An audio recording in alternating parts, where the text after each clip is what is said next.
The reasons don't matter, only the results. We see the consequences. You still gonna die. You just need to be ready to die about something, worth something. We're gonna die anyway. Everybody leaves the same way. We need enough people. We need enough soldiers. We need enough people to say, you know what? Right, wrong, indifferent. This ends today because my life is on the line. My kids' life is on the line. You keep talking about I'm not your ancestors. You better become them ancestors because they have to do what they have to do and they don't even get to reap the benefits of what they had to do. We are sitting here continuously watching history repeat itself.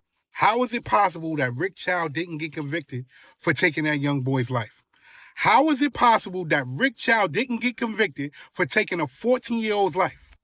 But my thing is this: how does the hatred in the Asian American community turn back around on black folks? It's crazy. Because when you go back in American history, Asian Americans were forced to be in black communities because white Americans did not want them in their communities. So their stores, their food shops, all their businesses that were generating money was in black communities. Black people held them up. So this morning I had to go to the gym and lift something heavy because I'm pissed off about this Cyrus Beltan situation. And maybe not for the reasons a lot of you might think. I did a live stream on this last night, and I got down to the bottom of the case and looked at the evidence, and there were some mixed reviews. People with the usual, oh, he was innocent, he was a kid, this, that, and the third, and other people saying, nah, but this kid had a gun. There's no way this kid should have been in somebody's store with a gun. And if they chased him, even though they did chase him and they shouldn't have done that, well, if he did what they said they did and pulled out a gun on the man Rick Chow's son, then who wouldn't shoot somebody in defense of their kid? But the thing that's really pissing me off is the fact that you still have African American people or black people in the comments trying to justify so many things about this situation that are really unjustifiable. It ain't about so much what happened, because the the reasons, as Les Brown says, don't really matter. The results are what matter. Damn whether or not Cyrus Beltan actually stole water from the store. Why did he go in the store? And when he went in the store, did he go in there to buy something? If he did, why didn't he buy it? Why did he pick up water, then go put the water back once he realized that the Chow family was looking at bro and was on him and wasn't going to allow him to just walk out their store and steal? This guy, Rick Chow, has a history of interacting with African American people in a violent way. I believe he shot out one lady's window when she stole from his store and then was threatening to shoot him. And then he shot another dude in the leg when he was stealing beer and peanuts out of his store, and the dude actually assaulted Rick Chow, right? So I like to believe that people are the sum of their experiences. Rick Chow has been dealing with the African American community in that area for a long time. He's actually trying to serve the community and make a little money for himself to feed his family in the process. But the community has people within the community who feel that it's their right or their privilege to go into someone's business where they are selling things for money and steal those things without paying. I could just imagine how jaded, right, Rick Chow became against black people, just dealing with those type of people, not only dealing with them, but those people not being humble and saying, my bad, I'm sorry, I'll never do it again. I was wrong for trying to steal. No, you try to steal, you get caught, and then you want to try to talk shit or assault the person because you're trying to steal out of their store.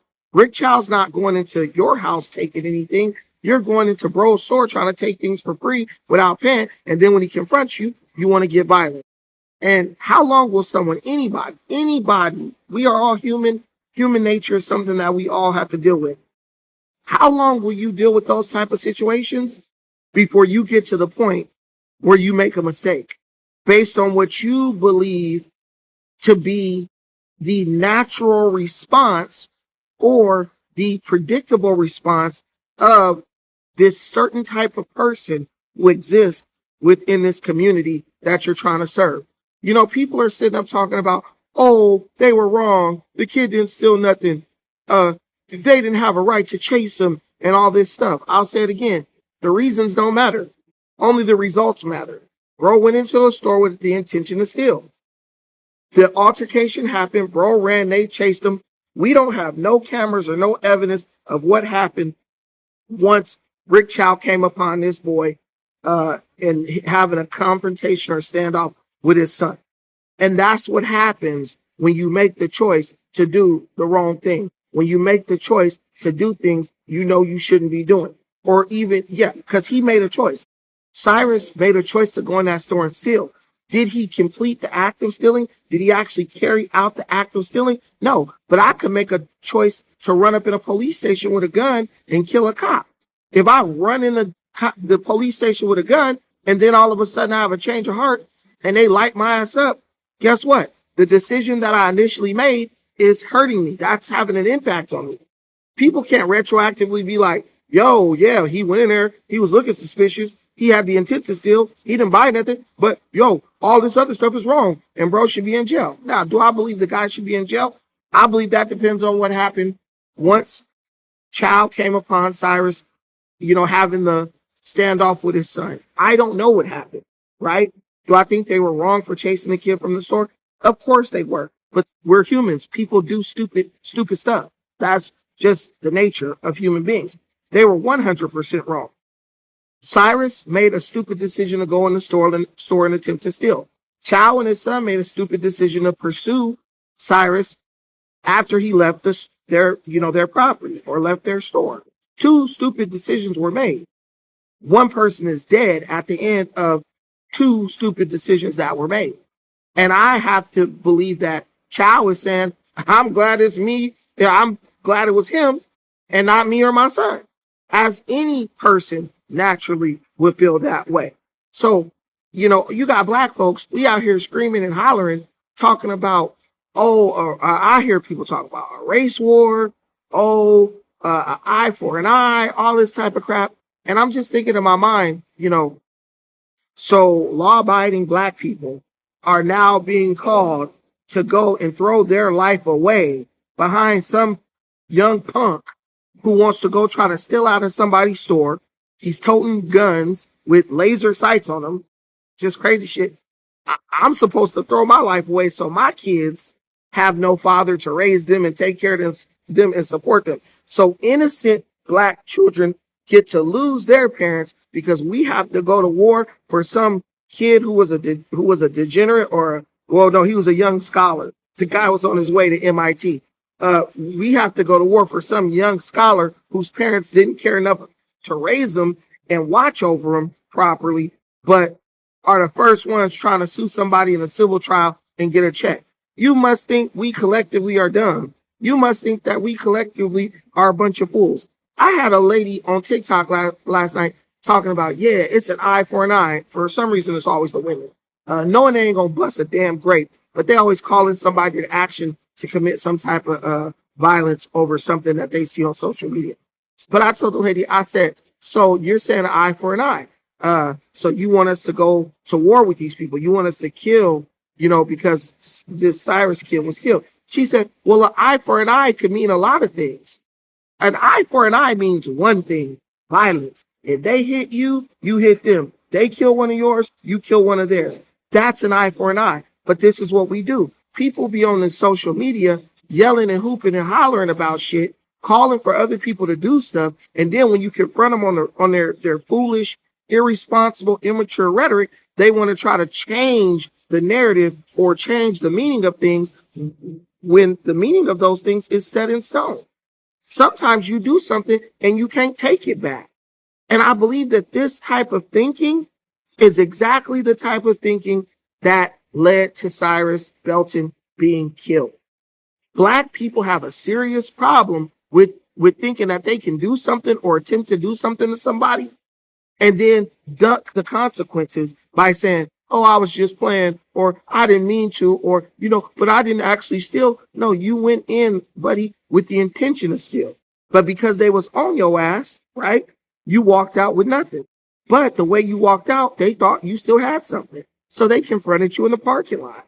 They wanted you to empty your pockets. Well, if I went in a store intending to steal, which he did, we know that, and they catch me because they caught you. If they say, hey, let me check your pockets, look, man, I'm going to just give them the respect because I'm going to feel bad about it. I have a conscience. I'm going to say, you know what, man, I don't have nothing. You know, I might even say, you know, I thought about stealing something, then I decided not to because you didn't commit a crime, right? Even these days, if you go to, these days they do RICO charges and stuff like that. People get sent to prison for intent, conspiracy to do things. And in many cases, that's just as bad, if not worse, than actually committing the crime. Now, I'm not saying that the bro had a conspiracy. It wasn't that serious. But understand, when you do something, right, your reasons don't matter. Only thing that matters is the results. Reasons don't matter. Only results. The guy went in to steal. He didn't steal, but his ass is dead now. That's the result. Nobody care about nothing that happened before that. Bro is dead. So you can't bring him back. So guess what that means? Instead of sitting up trying to talk about boycotting Asian businesses, knowing your ass loves Chinese food and bullshit like that, you love to eat everything they selling. They can sell your pig's ass and you'll eat it, right? Whatever, a pork knuckle, a snap, whatever, chow mein, fried dog, whatever. You gonna eat it. Instead of fooling yourself into believing you're gonna boycott their businesses, why don't you use what happened to this kid as a learning lesson and as a learning opportunity for you to teach your kids? Because when I was a kid, my mom told me don't go in the store and steal. That one lesson that I'm sure this boy was taught would have saved his life. But he ignored that lesson. Cyrus decided he was going to do what he wanted to do.